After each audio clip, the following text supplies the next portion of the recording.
Okay, that looks great, Darshan. I'll just keep that available in case. Yeah, so that at least. Yep, great. Okay, ready to go when you are. Yeah, I'm all set. Great. I think Dr. Hudaid has joined us. Okay. Hi, Dr. Hudaid. I think your video is off. Hi, Vikram. It's Michael. How are you? Hello, sir. I'm good. How are you? Good. Good. So.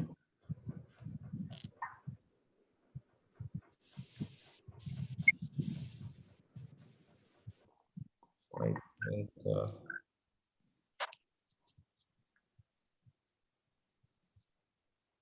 So should we start or? I think Sudhir is just getting his screens showing there. Yeah. Or it just changed. I don't know if that was you, Darshan. I didn't do anything. Okay. Well, I'm as I say, I'm ready when you are.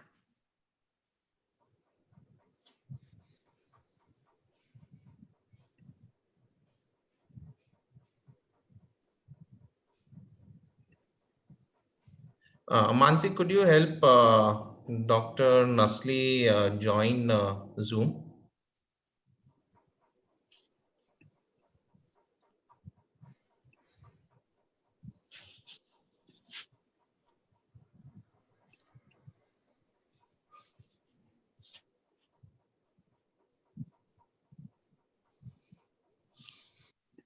Should we get going or?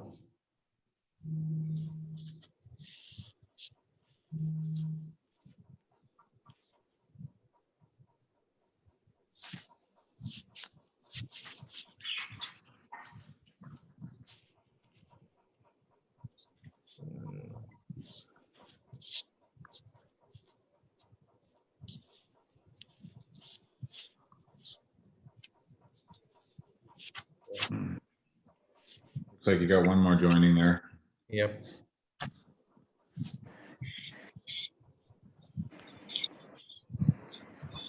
Hello. Hello. Hi, sir. Darshan. Yeah, you can see me? So you will have to start the video. Yes, on the bottom, you will see start video.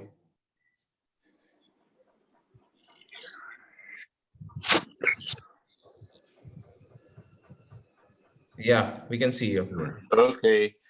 So, I'm on the iPhone. oh, okay. I can't get in on the PC. How do I get in on the PC? You must have received an email from Fine, sir. Just click on that link and it will start on PC. Okay, okay, I'll do that. Just give me a minute. Sure.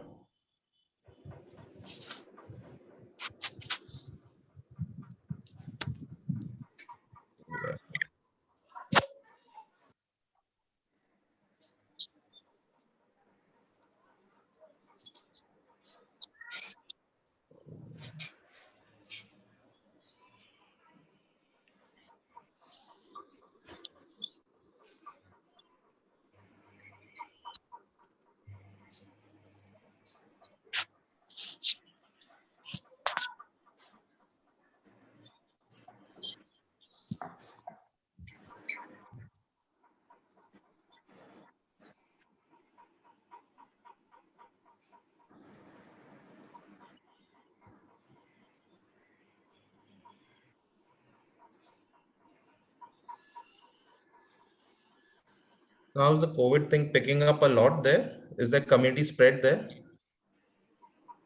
Yeah, we spread for sure.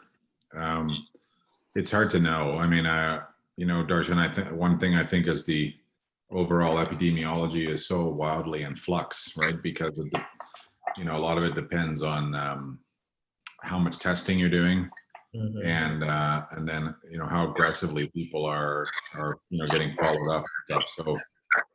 So yeah, we've been having I think 50 and 100 cases a day identified. Of course, most people, we haven't, the hospitals are all prepared, but we don't have, but the hospitals are fine at the moment. There's no sign of major trouble in that way. Okay.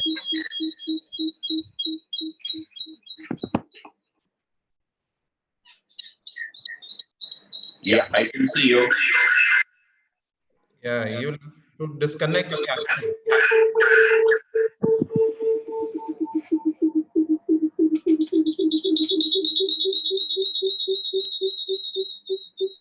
Sir, Nasli sir, you have to stop one.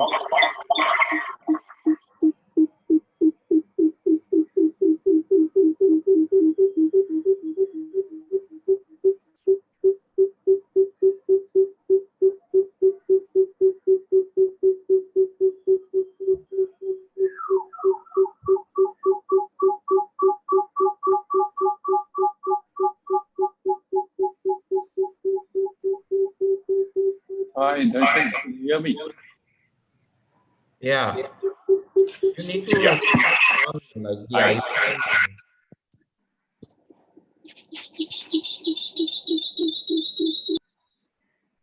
Yeah,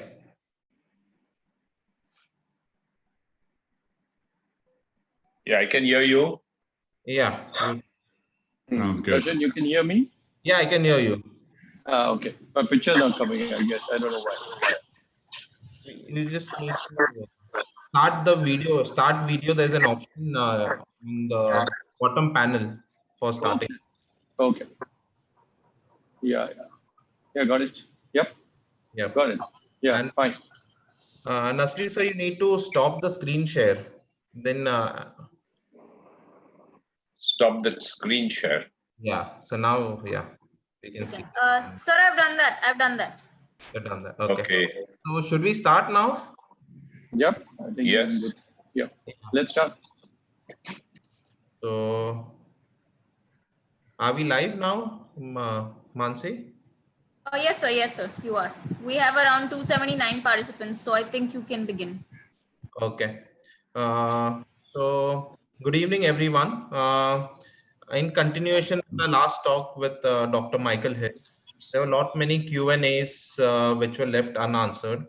And hence we thought that we'll conduct a session just for the decision making in intravenous thrombolysis, endovascular management, and other miscellaneous questions as well, and related to the management. And we have on board Dr. Nasli sir, Dr. Shirish sir, and Dr. Vikram Hudet, who will also be giving us the Indian perspective and also guiding us in the management part. So let us start without wasting any more time. So Michael, when we spoke the last time, everyone had a doubt. Like you said that I don't rely much on CT perfusion, and we just base our decisions mostly on CT angiogram. So what are the things that we look on CT angiogram to decide whether to take up this patient for thrombolysis? So that was one of the most Oh. frequently asked questions, because Was thing it? is we Okay. don't have perfusion everywhere. Yeah. And CT angiogram. So how do we decide on that? Well, I think the first thing is to step back to first principles, right? And remember that what you're measuring with the imaging techniques that you're using. So non-contrast CT is going to help us understand what the parenchyma looks like, right? It tells us what is happening in the brain. Is there a hemorrhage? Is there a stroke? And most times with a moderate to large size stroke, you can see changes to make an inclusive diagnosis of stroke, ischemic stroke. CTA is going to measure what is happening in the blood vessels, and if we look at how the contrast is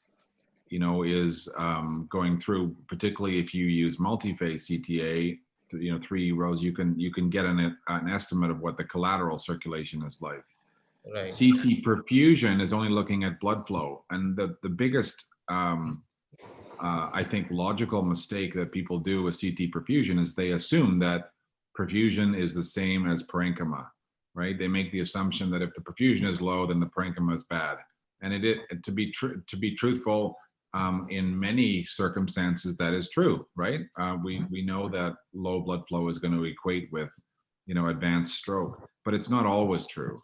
And it's not always true enough that it can be misleading. So when you're using these techniques, you got to use them all together. You can't just rely on one modality and make a decision just on that modality, because you're risking not having all of the information right. So the message that I was bringing was that in most cases of moderate to severe stroke, all the information I need to make a decision is available on a non-contrast CT and a multi-phase CTA. If you decide that you're going to also do CT perfusion, that's fine. But I would just remind you to also look at the CTA and the CT to help you decide what to do. So, Sure. I mean, it's challenging, right, Darshan? Yeah. In terms of like, I agree with you, like the Calgary model, that the good scan model that we see, like in terms of the hyperdensity, whether it's early, it's late, the collateral flow, whether it's poor, good, intermediate, that helps in the decision making. And most often I feel that just CT angiogram is enough for decision making in acute stroke. I would like Nasir or Shirish sir, if they have any comments from the same. Dr. Michael. Yeah. Dr. Michael, you know, in the CTA, would your decision change with the amount of collaterals you see or the clot length you see? Would you decide on that, or that's not relevant? I think all of those things are relevant. The key thing that we try to do, and I try to do, is look for concordance, right? So I like to so if I look at the CTA and I say, oh boy, the collaterals look really bad, right? There's possibility that could be a technical error, an artifact, a timing error of the bolus, or anything like that. So then I go look back at my non-contrast CTA and say, well, is it true? Is the aspect score really low? And if it is true, then okay, you know, now I've got concordant imaging, and probably I can make and now I believe I can make a strong decision.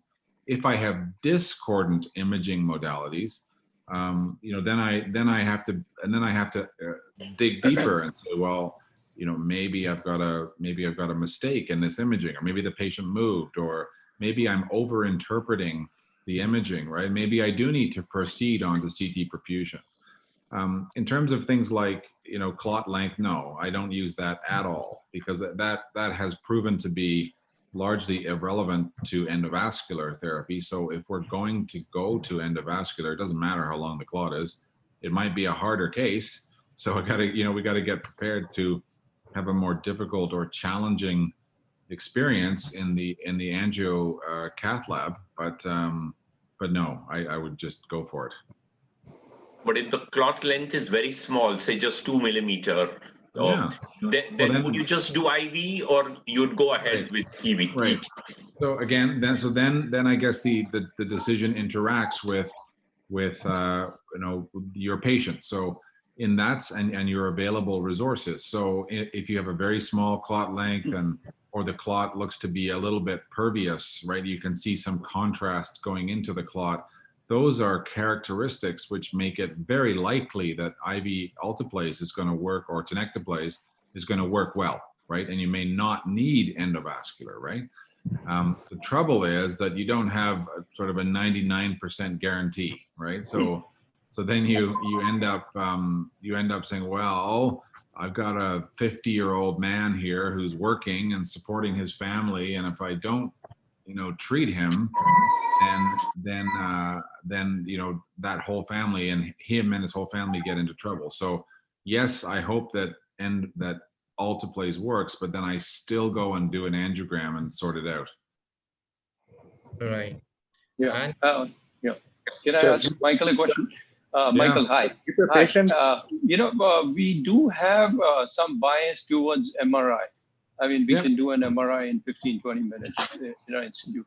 So the question I wanted to ask you is, how good is the concordance between the aspects on CT and the aspects on MRI? Because, you know, you do have some, you do have to struggle a little bit with the aspects on CT. Certainly right. MRI, No, it's very clear. look. How good is the concordance? Yeah, absolutely. So I think it takes practice and expertise to get good at looking at plain CT, and you have to recognize that there are lots of potential artifacts from movement and technique and all these things that can happen. To some extent, the same is true with MR, but maybe less. In general, on average, if you score a 7 on a CT, it will be 6 on the MR. If you score 4 on a CT, it will be 3 on an MR. Like it'll be one point less. So the concordance generally has been high on average, right? Right. I think the other thing to recognize is that speed really matters. So if you use MR, just fine. No one has any objection to that. You still have to pay a lot of attention to how fast you're able to deliver therapy. Even 15 minutes difference is statistically relevant over the average year that you're going to treat several hundred stroke patients, right? You will see better outcomes if you're 15 minutes faster on average. So I think that the speed of treatment is really, really important. Almost, it's almost like the dominant thing that you have to get going, right? To be able to treat people quickly. So our experience with MR has been, we just can't do it fast enough. That's been our experience, but that doesn't mean others can't. And others have been able to show this, including as you described, I'm sure in your place, you've been able to do it. But it's just amazing how the data are, it's so dominant, how important it is to be fast. The other question I wanted to ask you is on a CT, do you go down to the console and do the aspects, or do you use the plates? Because lots of times we just get plates of patients. We don't have that patient has come from somewhere outside. Yeah. The CT scan done. Now, what do you do with that? Okay, so the aspects. There's two kinds of questions you're asking is, do we look at the console? Yes, we do. So we take the patient to the scanner, we look on the console. We also, in parallel, look on the higher quality monitor, just because the console you may not get everything you need. I would also tell you though that you don't have to be exact. Like we sort of think, okay, this is a good scan, aspects 8 to 10, a medium scan, aspects 5 to 7, or a poor looking scan, aspects 0 to 4. I don't quibble over whether it's a 3 or a 4. It doesn't matter, right? Or quibble over whether it's a 9 or a 10. It doesn't matter. It's a good scan. Go. So that's one thing. The second question relates to people who get transferred to your center. Now, I think it depends on how much time has elapsed, right? So we generally like to think that on average in stroke, a scan has a shelf life of about 60 to 90 minutes. Right. So after that, if it's longer, transfers take longer than that, we repeat the imaging and don't rely on the imaging that was done at the primary hospital. In Calgary, where I am, the distances are so large that it's very, very rare that we get cases with transfer times less than 90 minutes. So we almost routinely re-image everybody. Thank you. Dr. Michael. Addition to the question is like, would you thrombolyze a patient beyond 4.5 hours if the aspects is good on CT? Yeah. So the answer is absolutely. I would consider it with everything else. And the way I would like to phrase this is to I think what we need to do is change the paradigm of the way we think about time. It's no longer a threshold at which you decide treat, no treat. It should just become another variable that we use to help us understand if this is a good candidate patient or not. Just like we decide, okay, this person's 50 years old, this person's 90 years old. We look at this person's diabetic, this person's not. This time of onset is 3 hours from, or I'm 3 hours from onset, or I'm 6 hours from onset. It's just another variable that you should integrate with your imaging all together. So if all other things look good, scan is good, there's a blocked artery, patient's a good candidate for treatment clinically, absolutely, I give thrombolysis. Yes, you mentioned that, the scatter is so wide that the time does not matter every single time. Yeah, I think that's a great point. Thanks for saying that, because I think this is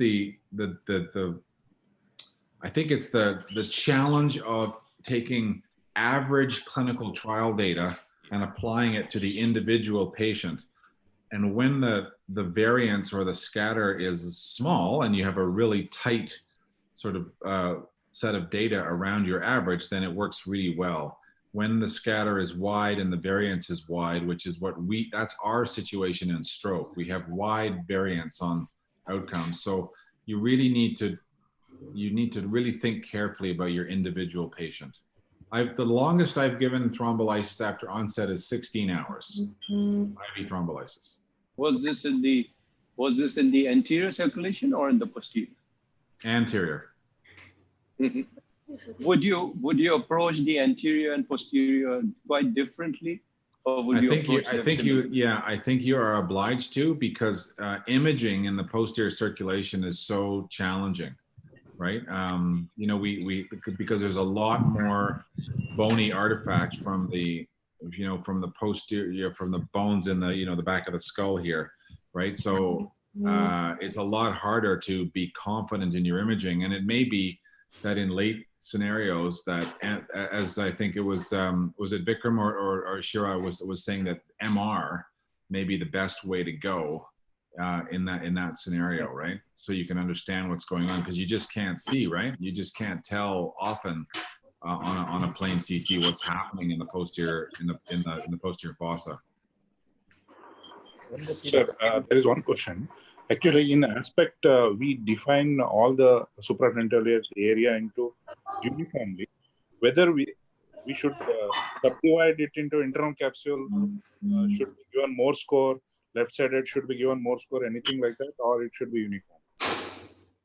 Well, I mean, I think your point is a good one. In the generation or the original discussion of aspects, there was lots of discussion about should we weight them differently, right? Weight certain areas, but we've never done that and validated it.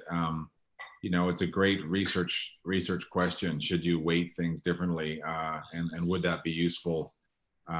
Maybe. I don't know the answer. My suspicion is that the granularity would be hard to achieve well, given some of the variance in the way people score aspects. Okay, sir. Sir, if a patient comes with acute stroke and patient has got within 4.5 hours an IC occlusion, and so there is a probability that he may require carotid stenting. So in this scenario, because it will be a large clot, should we avoid IV thrombolysis and give antiplatelets and take for thrombectomy? What is your suggestion? Yeah, that's a great question, and it's nuanced, I would say. So I think it's situational. So generally speaking, my general approach is that no, I do not avoid IV thrombolysis. There is a small chance that the IV thrombolysis will open up a carotid occlusion. Low though, right? It's only a few percent. So we don't, we know that it's not going to be as effective. I don't think the use of IV thrombolysis really contraindicates the use of carotid stenting. So I don't know that decision, impairs your ability to apply a carotid stent when you have a tandem lesion of carotid and intracranial. The only issue is about subsequent use of antiplatelets. You do have to put a stent in place. There's a lot of uncertainty about that, and quite a lot of variance in practice around the world. What people do, we do tend to try to use the stenting. I use antiplatelets right after a stent so that we don't get a stent occlusion.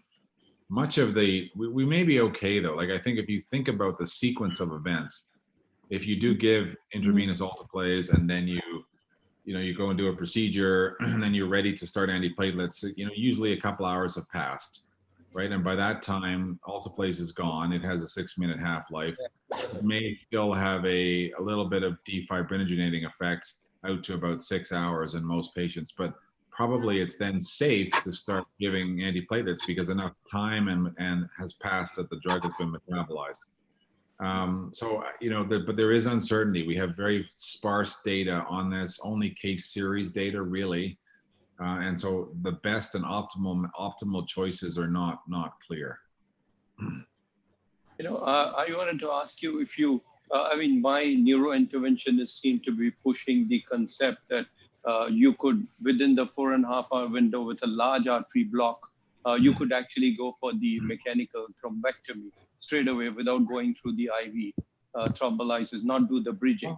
And what's your opinion on that? What's your opinion on that? I mean, generally, it's a 4.5 hours. Yeah, sure. Generally speaking, I would say the answer is that doesn't make a lot of sense to me.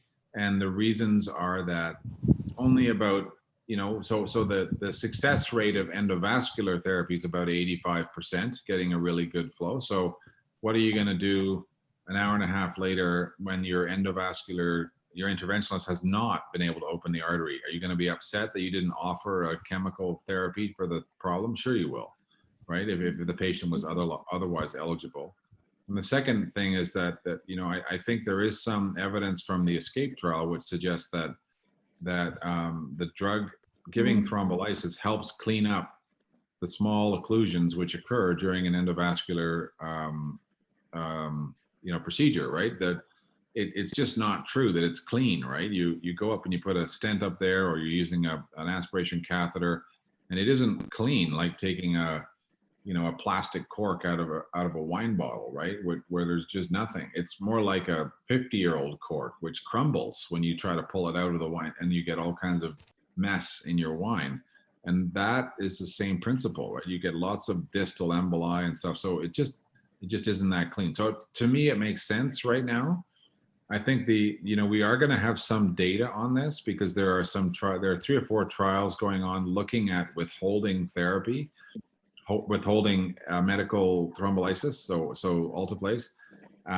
We'll have to see though. I mean, as I said before, the challenge is that most of those studies are quite underpowered to provide a really good answer to this question. But we'll have some proper data to answer that question.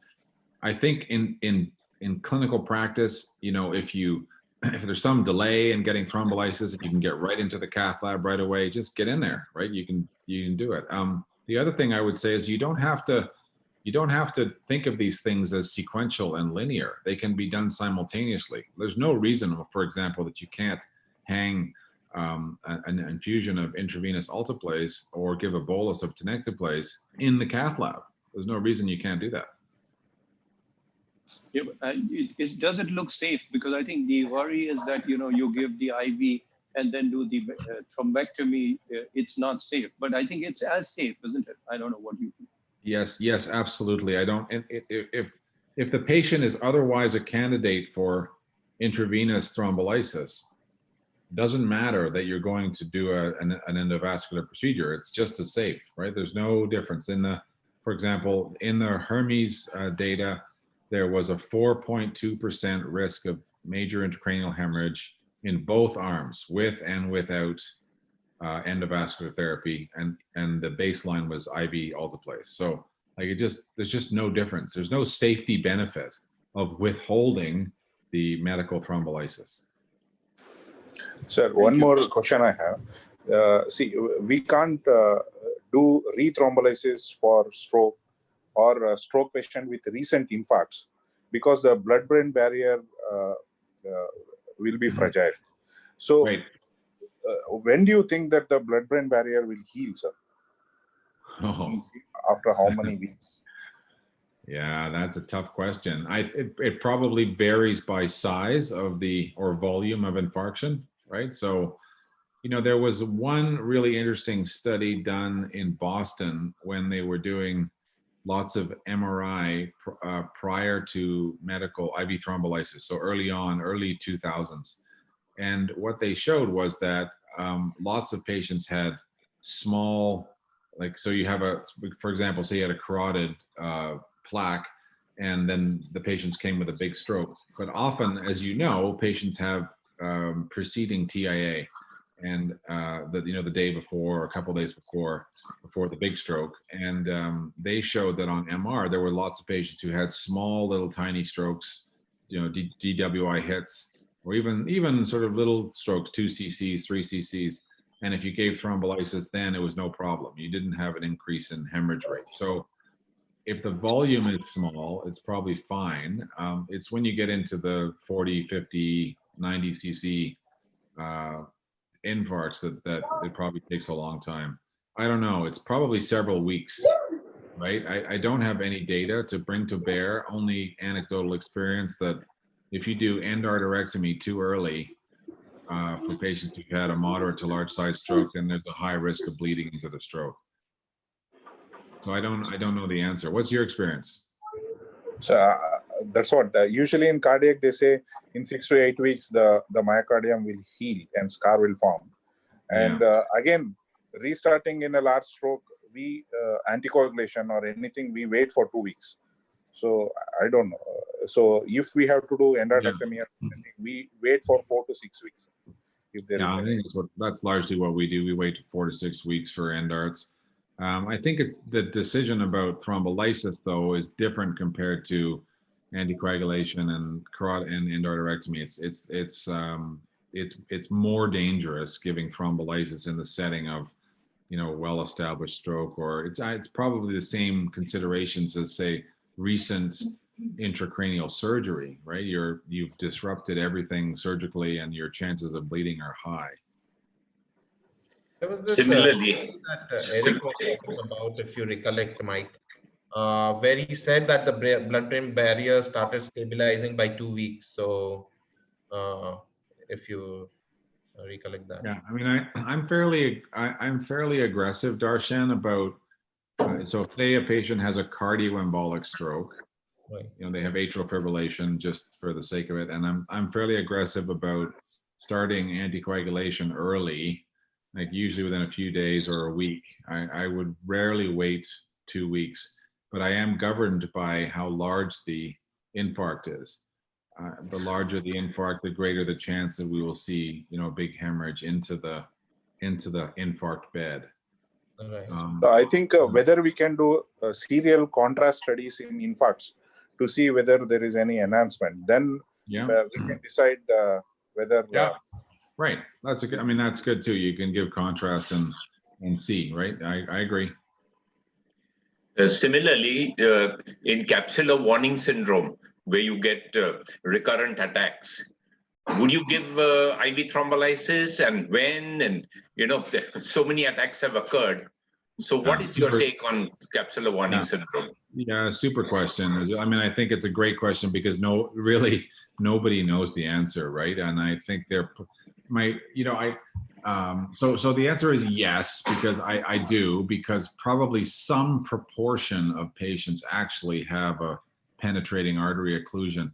Nazil, there's a terrific paper in International Journal of Stroke, and it was from Japan, where they did 7T contrast enhanced MRA of patients with lacunar syndromes. And what they were able to show is that a proportion, about what I can't remember off the top of my head, maybe 40% or 50% of them actually could have a demonstrable occlusion in a long penetrating artery, like in the middle of the artery.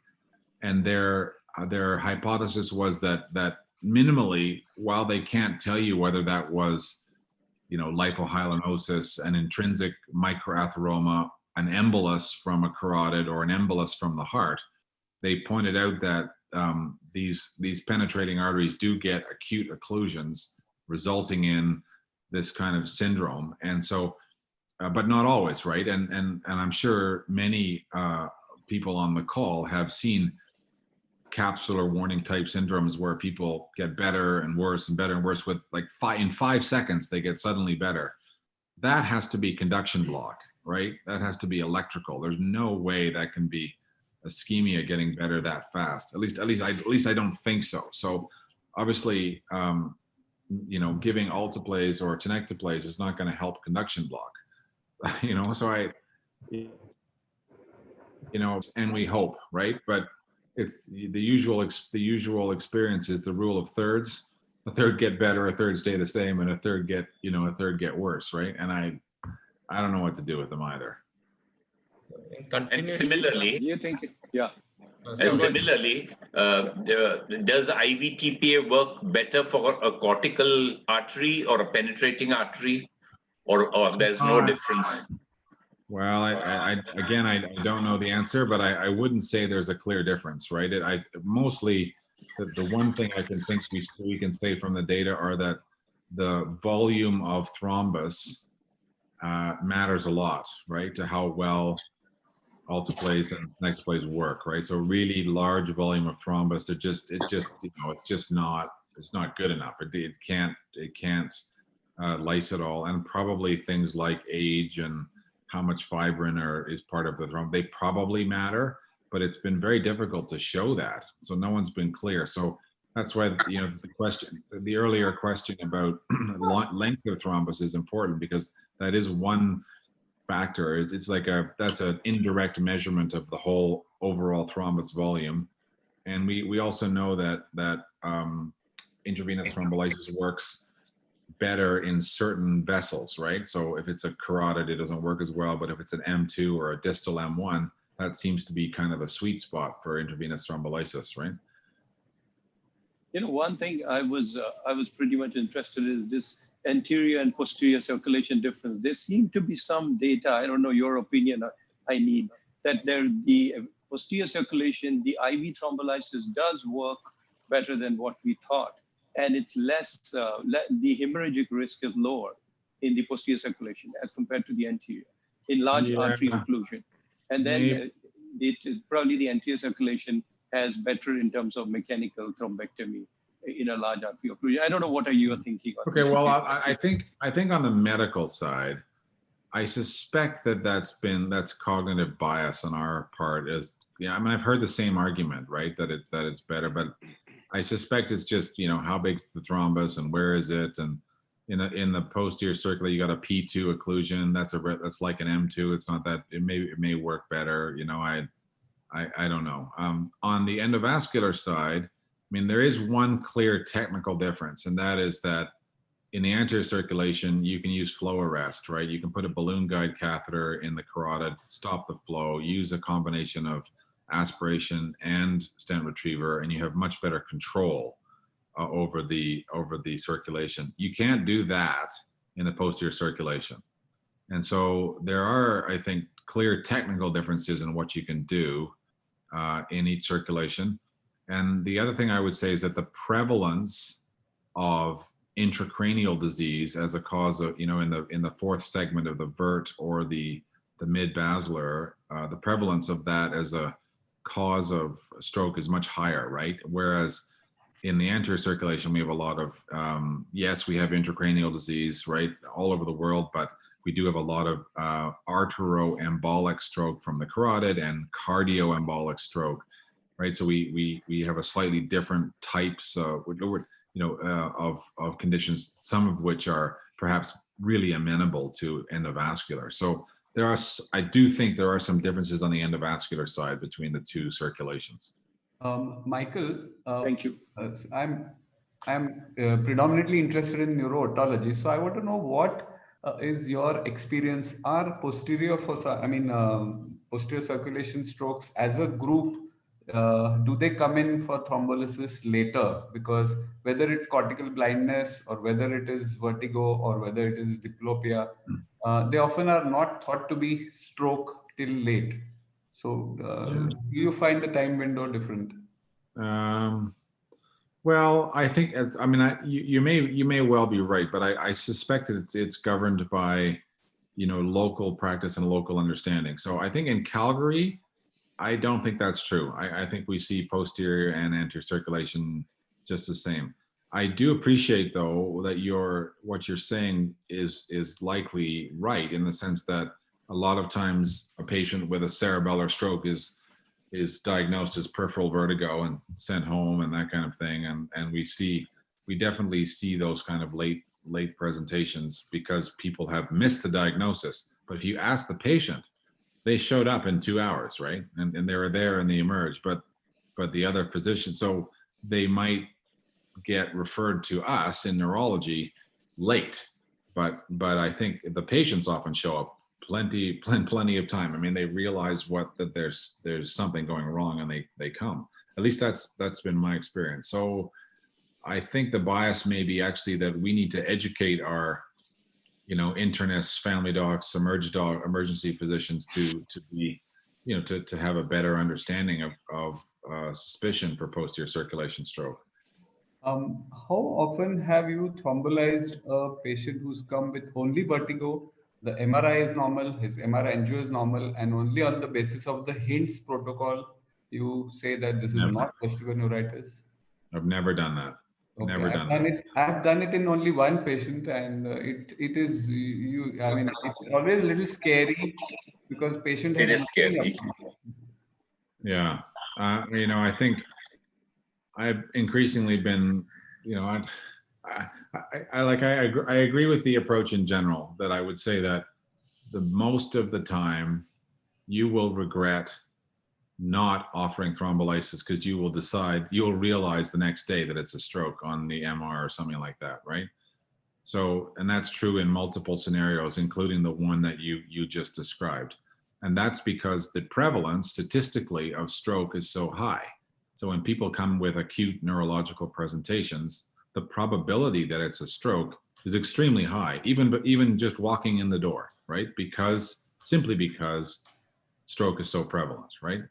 And in that scenario, the statistics are that if you think, okay, it's most likely a stroke, I'm going to offer thrombolysis. I'm not 100% sure, but I'm just going to treat. Most of the time, you'll be right? And so statistics are on our side in that way, right? And so I would say that as a general or a generalization, even when I have had adverse outcomes of treating patients, they've had a hemorrhage or, when things have gone wrong, when I look back, I still would have offered thrombolysis. And the ones that I'm most frustrated are the unusual presentation. Somebody's got a funny thalamic stroke and you're not sure what's going on, or they have a lot of overlay and they're anxious and you can't discern what is true neurology and what is anxiety provoked. Those are the ones where I regret that I didn't give thrombolysis because they've then been disabled after the fact. So I'm with you. I understand where you're coming from. Just treating a patient on clinical grounds it takes experience, and as you say, you got to have real courage of your conviction. So similarly, in stroke mimics, sometimes you're not sure, and the imaging doesn't help you. So then, would you err towards side of giving or not giving? Well, it's a great question, because I think two things, right? Two things I would say is that early in my career, I treated more stroke mimics. But I think the other thing that's happened is that imaging has improved. So if you have a completely normal scan and you have a completely normal CTA and a completely normal CT perfusion, you should be asking yourself, what's going on here? What's the neurology like? And if there's some suspicion that it's not a stroke, then you can withhold it, right? There is some there is good empiric data that if the imaging is completely normal, the chance that your patient will be completely normal the next day is high, right? So you can have the Lacunar you can miss. Yeah. No, I'm not. You can miss, right? I'm with you. Posterior fossa you can miss. Yeah, you got a thalamic stroke. Yeah, and you have to be confident in your quality of your imaging and your ability to interpret it and all those things. So you're right. There's a fine balance there. Yeah, like Michael is saying, if you're not sure. If you are absolutely sure, see, when the scan is normal, the angio is normal, you have to be clinically sure that this is a stroke. In the other situation, you may be clinically possible stroke, and then you find something on the scan, you go ahead. But when you are not seeing anything, you have to be 100%. I think. Right. 100%. The NOTIS data where there were 20% mimics they thrombolized with tenecteplase. So they were fine even in that group of mimics because there was no increased hemorrhage in that mimic group, even the NOTIS data. Yes, but because you So, can thrombolize a mimic and get away with it, that doesn't mean you should not diagnose rigorously. no, so only if you have a, like, in the sense, because time is crucial, and if you have high suspicion of stroke and other day it turns out to be a mimic, but it should be okay thrombolizing if we have high suspicion based on clinical grounds. Yeah. Yeah, yeah. Yep. A question I wanted to ask you is, of course, with the COVID thing going on, this protected code stroke idea, I mean, how do you use that in your system? Is there something special about it, or is it just the usual stuff I mean, of protecting infection? Yeah, I think it's obviously look, you guys, this is really challenging how we're going to all manage this, but I think decisions that you will make in your own hospitals about how to manage this, I try to ask myself and we've talked about it endlessly in our group. What are the principles that we're going to try to use to make decisions? So the first thing is to recognize that we have to protect ourselves, right? So and the team, you can't expose people. You have to find ways to protect. So you need to wear the protective, masks and eyewear and all that kind of stuff. The second is to recognize that you shouldn't abandon evidence-based stroke care. I mean, I think acute stroke intervention is a highly effective treatment, and we can't compromise our ability to offer stroke care to these people.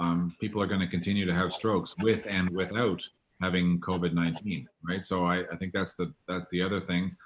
And the final part of offering really high quality stroke care is that we have to do it quickly. So how do we do that in the setting of when we have to put on masks and gloves and eyewear and gowns and things when we're seeing people? So it's possible. You just have to delegate one person to see the patient. You can't have crowds of people and exposure. And I think there's ways that we can do this well, but I think over the next many weeks, it's going to be challenging for us, all of us, to try to provide high quality stroke care and intervention for our patients at the same time, utilizing resources properly and protecting our teams and because if half of your angio team, your nurses and stuff, get all exposed and can no longer they have to be on 2 weeks of quarantine, then your service is falling apart, right? You can't offer the therapy anymore, and you need to avoid that. So there's a combination of the need to be protective at the same time offering care. So super challenging, and it's going to be hard. With that worry in mind, I think if there's the slightest doubt of a little fever or a little problem, I think we are doing chest CT scans. I think, is that a reasonable thing to do to protect the team? Because we have very small teams. Yeah, and that's right. So the last point is important. Stroke teams tend to be relatively small. If you lose 1 or 2 or 3 people of your team, all of a sudden your service is gone, right? So and you're not able to offer therapy. So I listen. I don't know the answer to that. People have potentially recommended this, but I don't think we have data to know how good chest CT is. This has been proposed. I've heard this argument as well. We'll scan the head and scan the chest at the same time, and if there's anything on the chest, then we're going to have to be careful. I just don't know the answer. I don't know, Nasli. Shirish, I don't think so. Shirish, there are lots of asymptomatic carriers. There are people who will only have just a little bit fever, maybe a viral like cough and cold, and nothing on the scan. So you cannot get. You might simply end up feeling a false sense of security by feeling that CT is normal. No, I don't agree. Okay, there's a small Chinese study looking at this, saying that it's only, I think, 80 or 90 patients, not a big study. The simple thing is to see how many COVID patients have normal CT scan. Right. High percentage. Right. Fair. Thank you. Michael, have you ever used low dose TPA, and in what situations?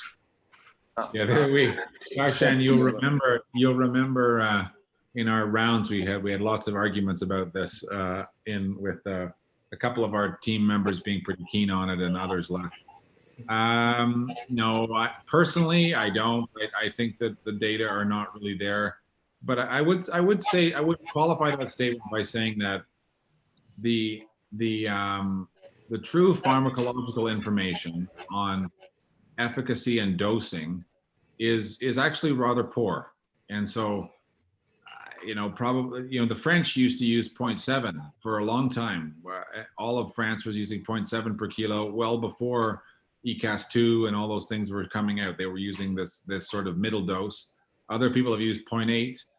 We had the Enchanted study with 0.6 versus 0.9 with a borderline outcome. So, I don't know. I don't know what to do. I generally don't. I just use 0.9 and stick with it. I think all of that's going to go away though, as we hopefully we'll have some strong data in the next few years or so on tenecteplase, and we'll just migrate over to using tenecteplase. That's what I think is going to happen. But suppose you have a old patient with a large number of microbleeds on previous scan, and he's on antiplatelets. So then, in such a scenario, would you think of it, or you would never ever think of it? I'm pretty hawkish on this, right? I just use one dose, and one of the reasons I stick with the 0.9 is it's really important to have protocols where the nurses are doing the same thing every time, right? The team knows exactly what to do. There's no controversy over it, but sure, it does cross my mind, and I know that in some of our, one of my comrade in arms here, Andrew Demchuk, will frequently promote using 0.6 per kilo in that exact scenario, right? Somebody's on clopidogrel, particularly an elderly patient, microbleeds, all that. I'm with you. I understand, and I don't think it's unreasonable, right? So, and I think that we actually what has been highlighted by the Enchanted trial is the fact that the dose finding and dose decision making is really based on a paucity of good evidence. There's not, right? And so I think it's not unreasonable to consider that. The other way to do it, Nasil, is just to say, okay, well, this is my 60 kilogram woman, but I'm going to just dose her at 50 kilograms. Underestimate the weight. Start taking the questions from the participants also, because we have to take those also. Yeah. So start slipping in the questions from the participants also. So Dr. Subhash Kaul is asking, sometimes in a wake-up stroke, the flare changes are very faint, early and subtle. So is IV thrombolysis contraindicated in such patients? Well, Darshan, I mean, I think that's a hard question. I don't know the answer. Probably not. I mean, I think if you start to see flare changes in an unwitnessed stroke situation, then you've got vasogenic edema, and you have blood-brain barrier breakdown. So I think it depends a lot on the extent, right?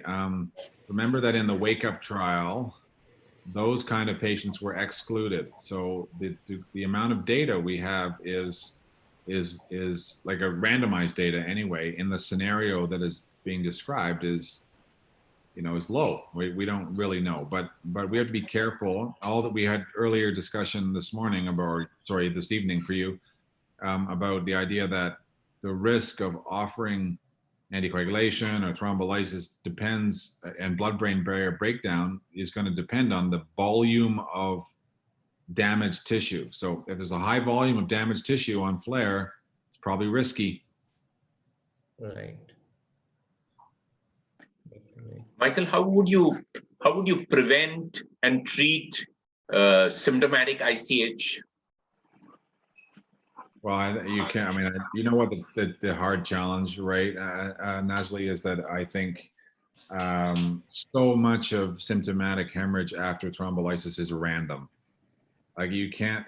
The stuff we have, age, glucose, infarct size, stroke severity are the things that are only account for something like 20% of the variance if you look at it statistically. So there's so much randomness and you start to question yourself, well, what did I do something wrong, and what happened? And The truth is that it's a random bad event that can happen even to the best doctors and the nicest patients. So, I mean, that's the one way to conceptualize it.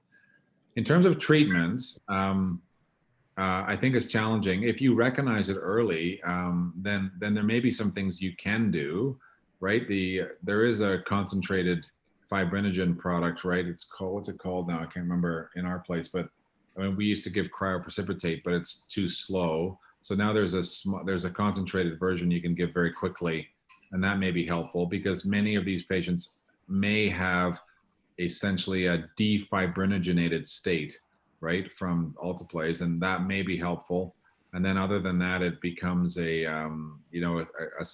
question of, where is it and what can you do? I mean, there are a fair number of symptomatic hemorrhages which are they're modest and they don't. Yes, they cause new symptoms, but they're not going to be fatal. A high proportion of hemorrhages, though, are fatal, right? They, I think in our series in Canada, it was 80% of them were ultimately fatal at 30 days. So, it's super challenging. Most surgeons are not interested in opening up the skull when someone's had thrombolytics, right? And I totally reasonable, right? Because you're just going to bleed everywhere. So, I don't know that you really need a neurosurgeon. It's just a risk. Okay, I think Nasli, please, Nasli, we'll have to take the audience question there. Okay. So Darshan, now start with the question. So there are a few questions related to the role of anticoagulation. So the audience wants to know when to start anticoagulation, which patients to give anticoagulation, if there's a thrombus, whether to give anticoagulation. So there are a lot of few questions based on that. There's also one basic one which you can finish off immediately. When do you start anticoagulation in a cardioembolic stroke? Yeah, and we mentioned. Okay, so good question. So we mentioned that earlier in relation to volume of infarction. So I personally, I find that practice is very varied around the world, and people do different things. I tend to be fairly aggressive about starting. If the volume is relatively small, I start in 2 days or a day or 2 days. If the volume is moderate, I wait 3 or 4 days. If the volume is large, I ask the question, is it appropriate to use anticoagulation in, what am I saving? If the patient has a whole MCA infarct, why am I anticoagulating? So that's the first, so that's a quality of life question. But if we decide we're going to do it, then I wait at least a week. And then I usually start. We have moved almost exclusively to using the direct oral anticoagulants, which are probably safer because you don't overshoot and over anticoagulate like we had seen sometimes with warfarin. So that's been my general practice.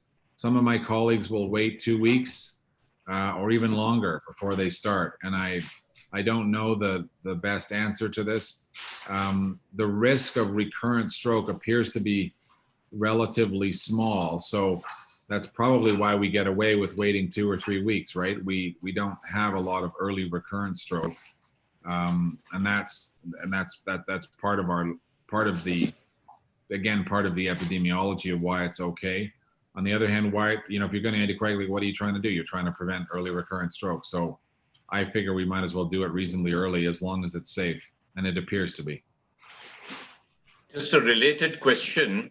What do you do for this floating thrombus in the carotid artery?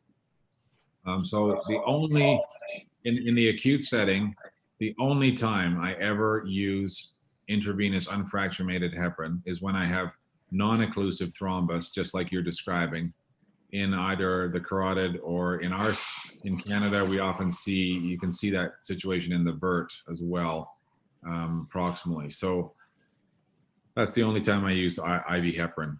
So we use antiplatelets and IV heparin, and then I re-image them in about 5 days, and maybe half the people have resolution of the thrombus within 5 days, and then you decide, are you ready for endarterectomy to deal with that carotid or not? But in other words, try to settle it down medically before proceeding to intervention.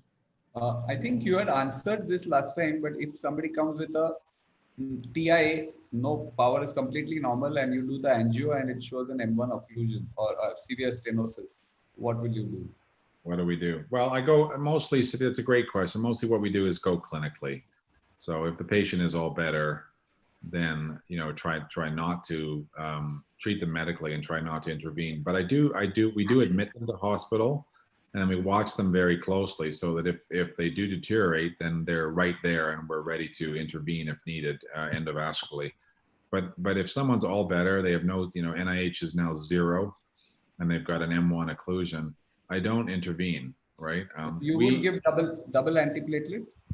Yeah, absolutely, sure. Antiplatelets for sure. Now we have a trial going on in Canada called Tempo 2, where we're randomizing these exact patients, NIH of 0, 1, 2, et cetera, with an M1 occlusion to give them tenecteplase or antiplatelets to try to understand the balance of risk.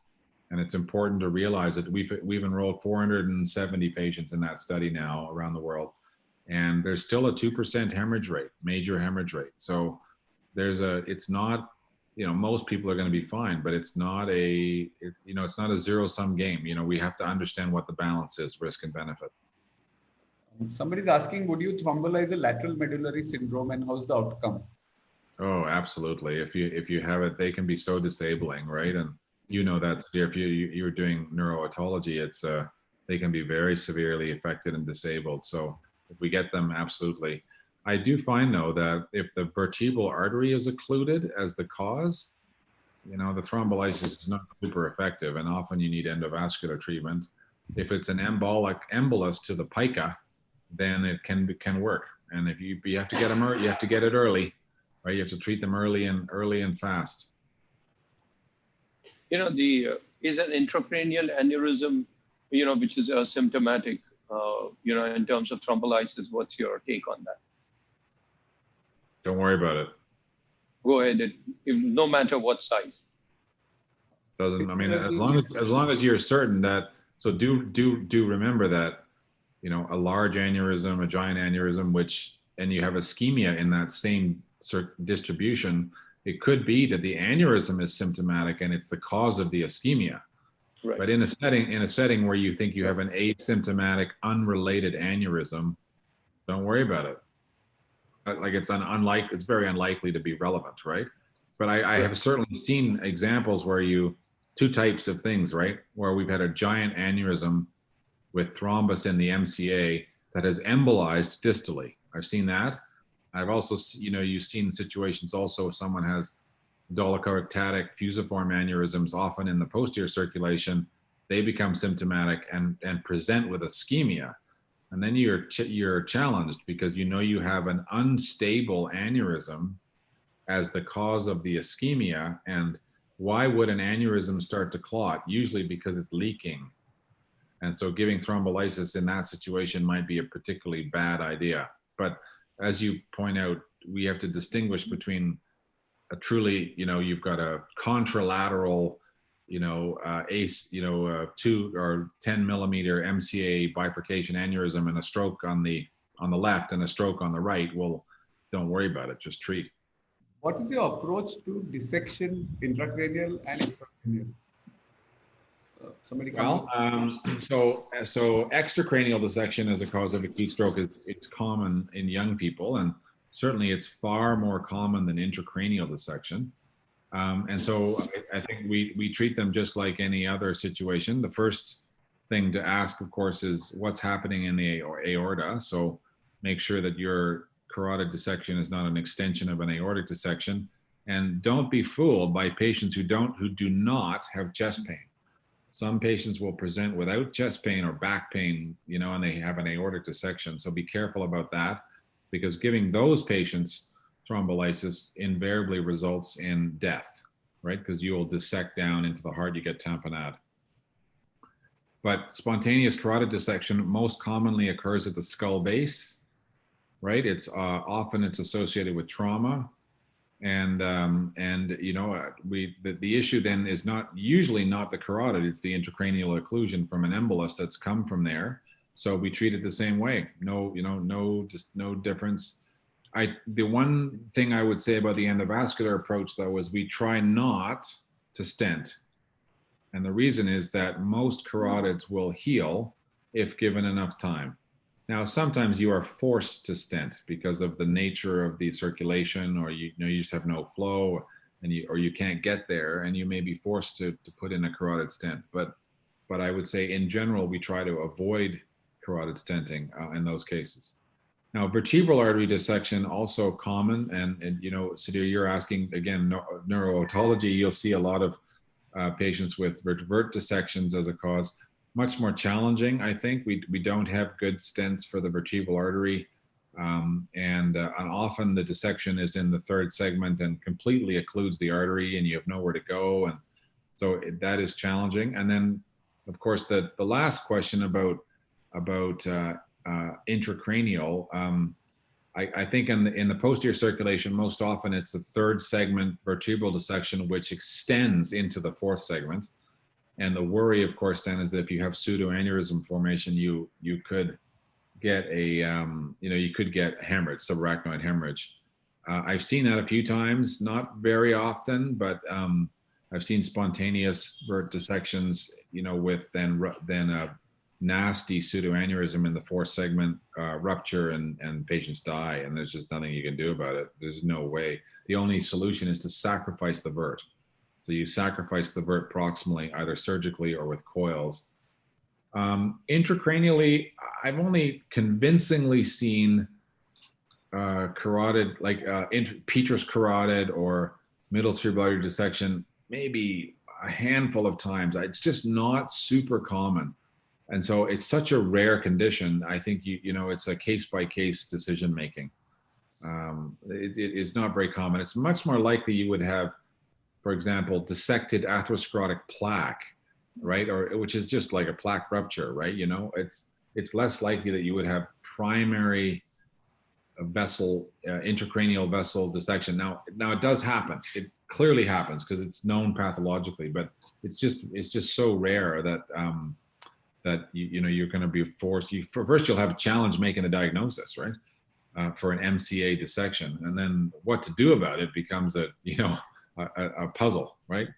That's when I call everyone else and we do it rounds, and I ask all my colleagues, what do you want to do? So there is a little fear that intracranial dissection is associated with higher chances of bleeding. And if you're going to anticoagulate the person, there's a little more risk of bleeding. There is nothing, I mean, you don't really face that situation much.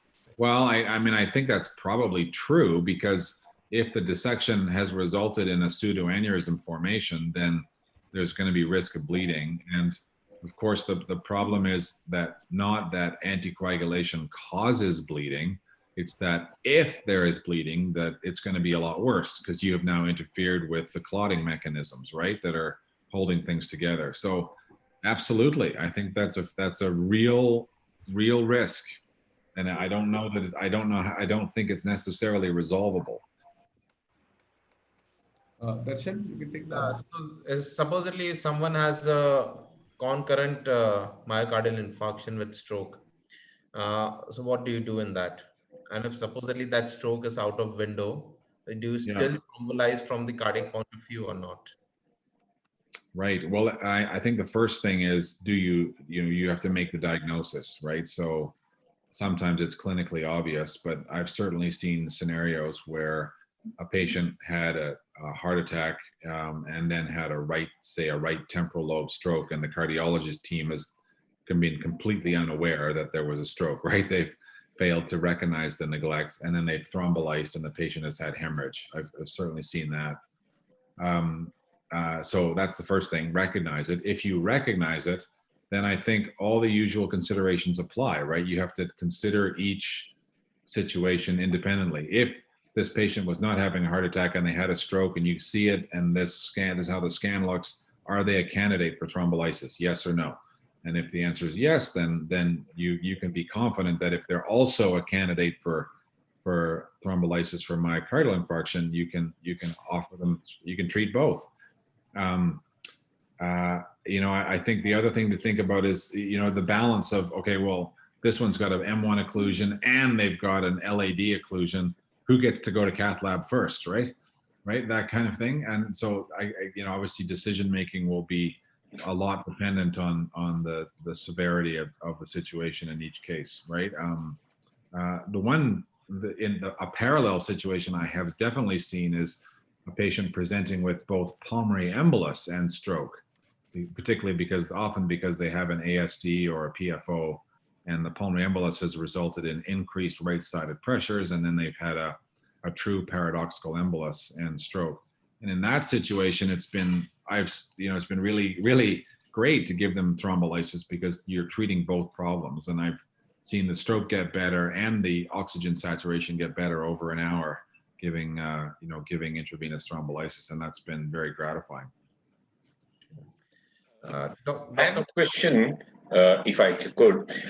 Michael, do you see DWI lesions disappearing after IV or MT, or or are they permanent always? No, they can improve. No, I've seen them go away. A lot of times, though, it's interesting that if you look at I would encourage, if you have capacity, if you do serial imaging, you'll see that, yeah, they go away and then they come back, right? So like well, if you do a third MRI on day 3, you'll see that the extent of infarction is bigger. There's growth. Yes, but the patient has improved and his NIHS has improved, but still the DWI lesion is seen, or it can even increase in size. So how do you account for this? This has always intrigued me quite a bit. Well, I don't think diffusion imaging represents permanent infarction. And you can see what appears to be a confluent diffusion imaging defined stroke, but you actually pathologically have selective neuronal necrosis. You don't have a pan necrosis situation, right? And I don't think we can distinguish that on standard 1.5T MR. We just don't. And so I think it's misleading to think that everything in a diffusion lesion is infarcted. It's not. Actually, I don't remember the exact figure, but up to 10 to 15%, I think, showed diffusion reversal. So it's not. If you reckon early, you can have diffusion reversal, DWI reversal. Yeah, I think it's important. Just to say, it's important to recognize that diffusion reversal depends a lot on when you do your follow-up MR. True. So why does it disappear and then come back? It can. But why? Well, I think because the tissue is not dead, right? And early on, there might have to be scenarios, I suppose, where getting enough blood flow back restores enough metabolism transiently to restore the water balance in that part of the tissue.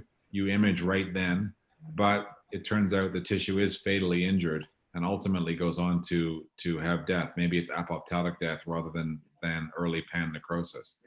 There is a similar question. There's a similar question. What do you do with a patient who comes, you thrombolyze him, he improves, and then again next day or after 2 days, he again worsens? So why does that happen? Of course, you have done the imaging and I suppose the large artery is not occluded. So why does that happen? And what do you do? So that may explain sometimes actually why that fluctuation also happens.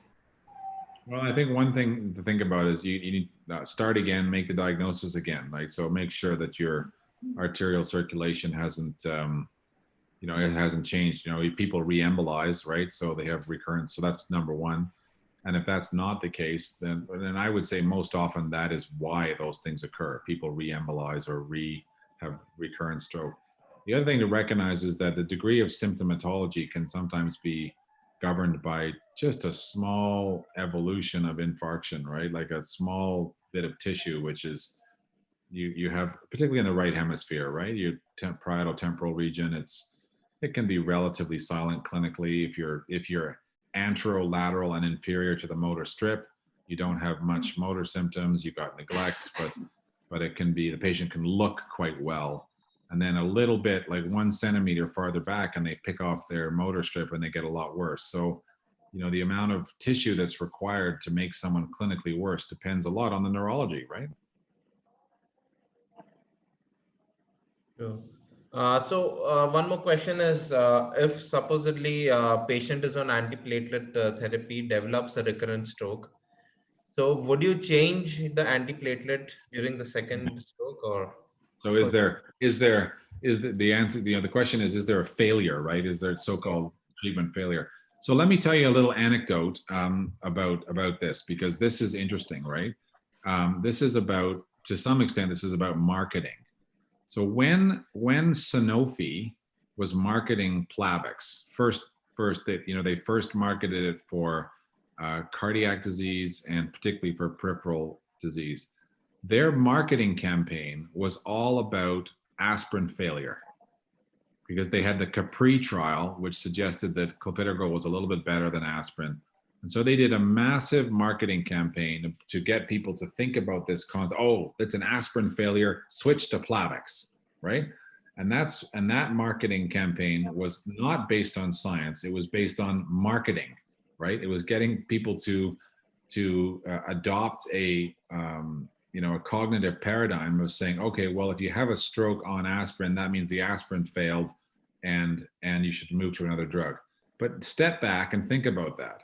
If you have a stroke on aspirin, right, it's not at all true that the aspirin failed, right? It could be that the stroke was cardioembolic, or the stroke was lacunar, or the stroke was I think you have to step back and think about what's happening to your patient before you change therapy. It's the same principle with anticoagulation. Oh, you had a stroke while you were on apixaban? Oh, we better switch you over to edoxaban, because no, that's not true, right? There's random stuff that happens and you have to be thoughtful about it. So I would encourage someone has a new stroke, start again. Why did they have a stroke? What's the mechanism? What are their risk factors, right? And then you can decide, how you're going to approach it, right? So step back, try to be logical, don't succumb to marketing.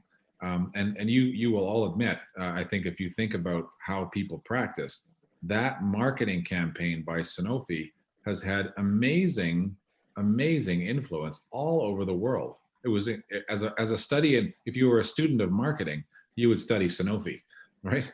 Because it was pretty incredible. But step back and try to be logical, right? What's the cause of the stroke? Sometimes people have a stroke because, the first time it was clearly atherosclerotic. They have intracranial atherosclerotic disease. The second time it's because they've developed atrial fibrillation.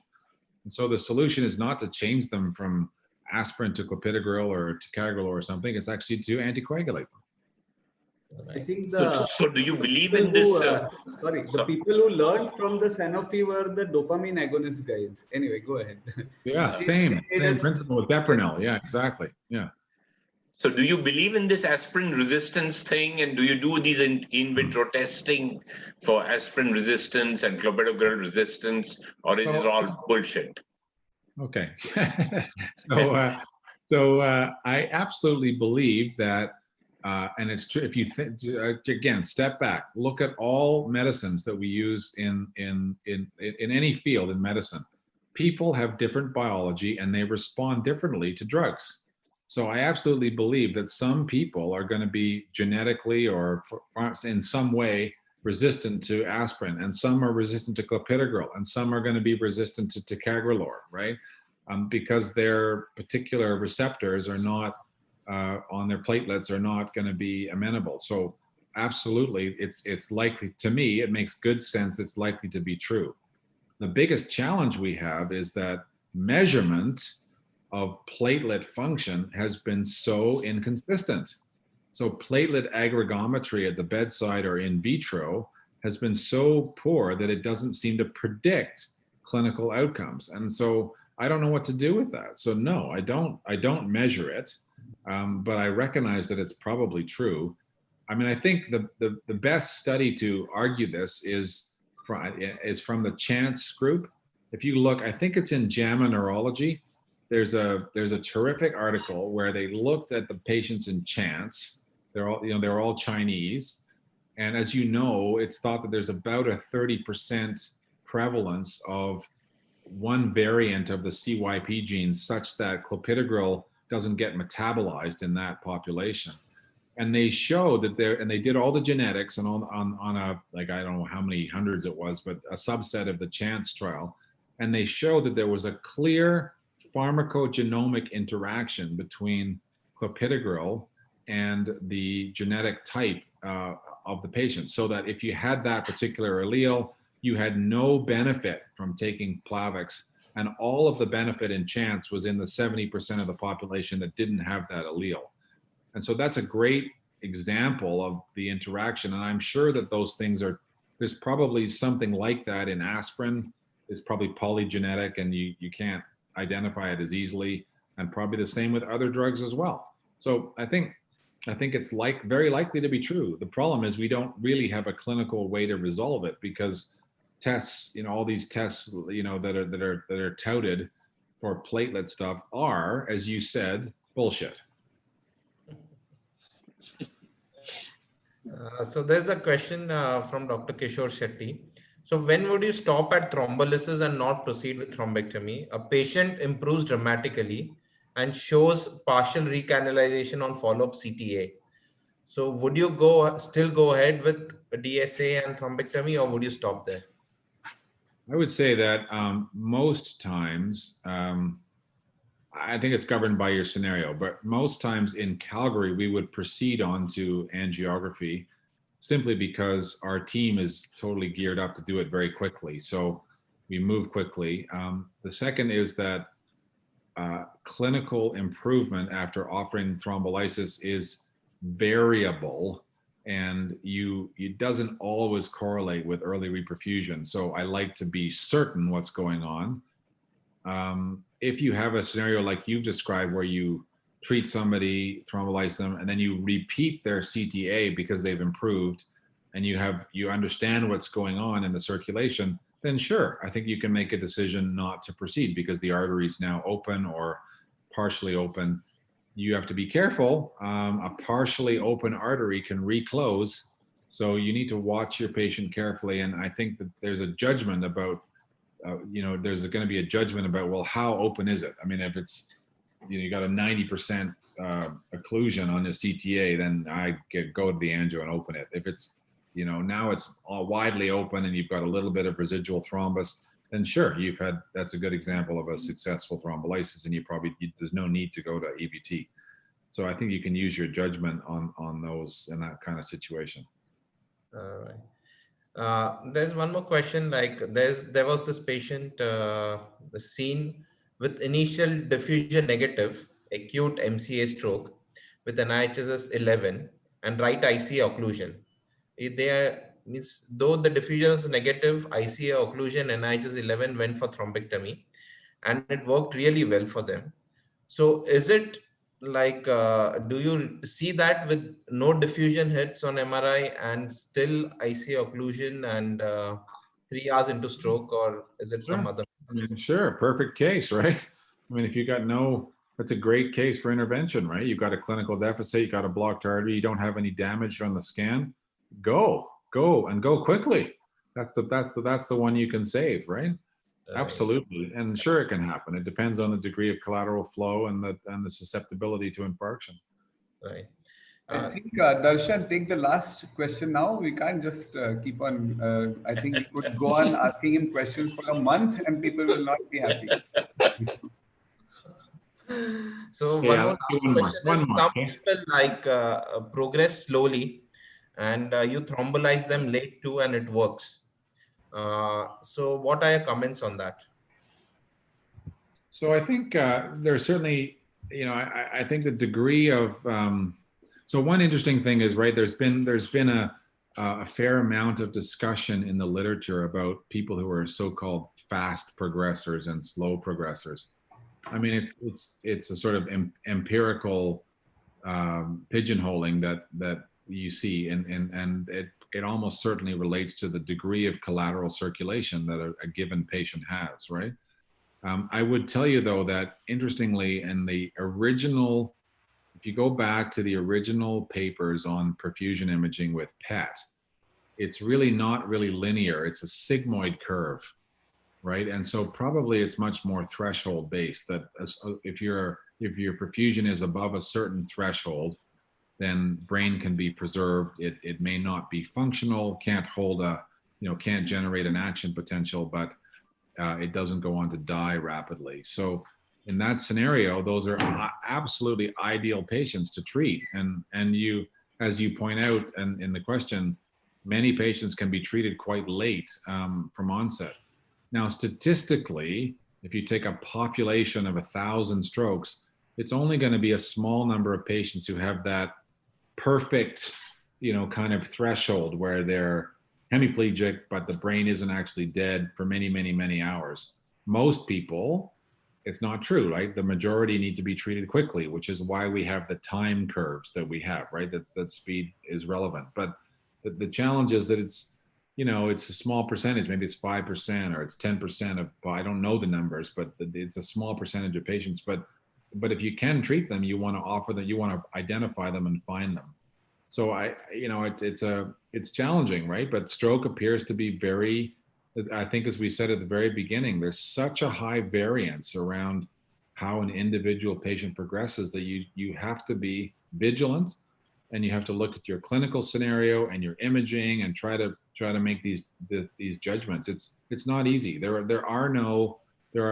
Stroke is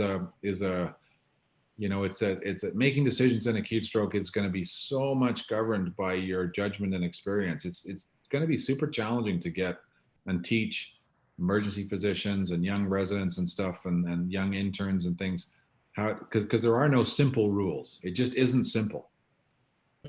I think we'll call it a day here, Michael. Okay, thanks you guys. Fantastic session, and I only hope that maybe 3-4 months down the line we can pick your brains again and have a session like this again. Yeah, sure. Sure, guys. Very nice talking to you, Michael. Thank you. Hope you all have a nice weekend. Thank you, Thank you, Michael. Thank you. Okay, bye-bye. All right. Bye-bye. Be safe, everybody. Bye.